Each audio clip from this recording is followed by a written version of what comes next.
Hello friends, आज हम start करने वाले हैं सीबीएसई क्लास 10th के कुछ important questions on the topic acid base and salt. तो आइए स्टार्ट करते हैं। तो फर्स्ट क्वेश्चन देखते हैं, while diluting an acid why it is recommended that acid should not added to water and not to the acid. तो इसका answer देखते हैं, while diluting an acid water should not be added to a concentrated acid because adding water to acid is highly exothermic process and the heat generated may causes the mixture to splash out and causes burn। तो guys इसका मतलब ये है कि अगर हम water को acid में डालते हैं तो वो बहुत जल्दी रिएक्ट करेगा, जिसकी वजह से जो हीट है वो प्रोड्यूस होगी और वो हमारे जो हमारा कंटेनर है वो उसको ब्लास्ट भी कर सकती है और वो हमारे ऊपर स्प्लैश हो सकती है, मतलब ये हमारे ऊपर आ सकती है। इसलिए हमें जो वाटर है वो एसिड में नहीं डालना चाहिए। सो आइए क्वेश्चन नंबर 2 देखते हैं, how is the concentration of hydroxide ions affected when excessive base is dissolved in solution of sodium hydroxide. So इसका आंसर होगा, the concentration of hydroxide ions is increased when excessive base is dissolved in solution of sodium hydroxide.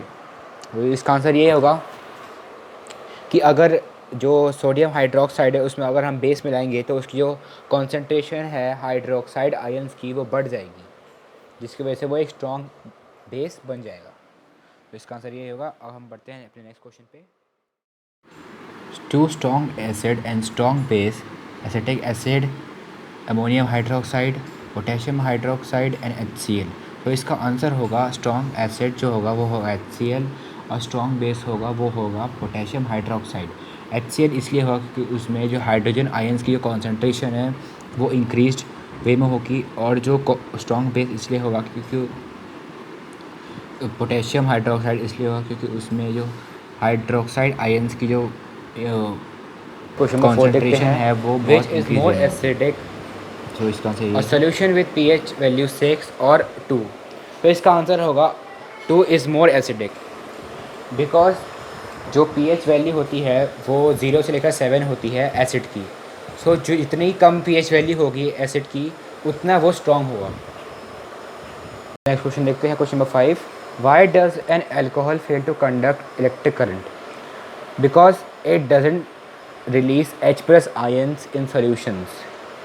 सो हम ये वाला question देखते हैं। इसमें लिखा है कि why does an alcohol fail to conduct electricity. इसमें लिखा है कि जो अल्कोहल होता है वो इलेक्ट्रिसिटी कंडक्ट नहीं कर पाता। क्यों नहीं कर पाता? तो क्यों नहीं कर पाता ये लिखा है कि वो H+ आयंस रिलीज़ नहीं करता।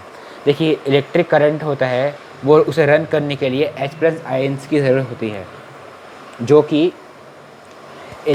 कि अल्कोहल नहीं रिलीज़ कर पाता, जिसकी वजह से इलेक्ट्रिक करंट नहीं होता। That's it. सो हम क्वेश्चन नंबर 6 देखते हैं, name the chemical substance which is constituent bee sting. So इसका आंसर होगा मेथनोइक और फॉर्मिक एसिड। लेकिन अगर आपको एग्ज़ाम में आए कि name the chemical substance which constituent being string, तो आप लिखेंगे मेथनोइक एसिड, क्योंकि फॉर्मिक एसिड इतना फॉर्मल नहीं होता है जितना मेथनोइक एसिड होता है। मेथनोइक एसिड पर आपको मार्क्स अच्छे मिलेंगे, फॉर्मिक एसिड पर जो इंप्रेशन है वो अच्छा नहीं पड़ेगा। तो आप लिखिए methanoic acid. Guys next question देखते हैं, question number 7, which substance constitute the enamel of our teeth. तो इसका आंसर होगा कैल्शियम फॉस्फेट। क्वेश्चन नंबर 8 देखते हैं, हाउ इज HCl प्रिपेयर्ड। तो इसका आंसर देखते हैं, जब HCl कैसे प्रिपेयर्ड होता है। तो इसका आंसर होगा, जब NaCl को हम हाइड्रोजन सल्फेट में ऐड करते हैं तो वो सोडियम सल्फेट बनाता है प्लस HCl देता है। अब देखते हैं कि वो HCl कैसे होता है। वो HCl वाइट कलर का होता है, और वो HCl अगर को देखना है कि वो HCl है या नहीं, तो आप उसको किसी भी इंडिकेटर से टेस्ट कर सकते हैं। जो ब्लू लिटमस को रेड कर देगा वो होगा HCl। अगर आपको ये वीडियो अच्छी लगी तो लाइक करें और शेयर करें और सब्सक्राइब करना ना भूलें।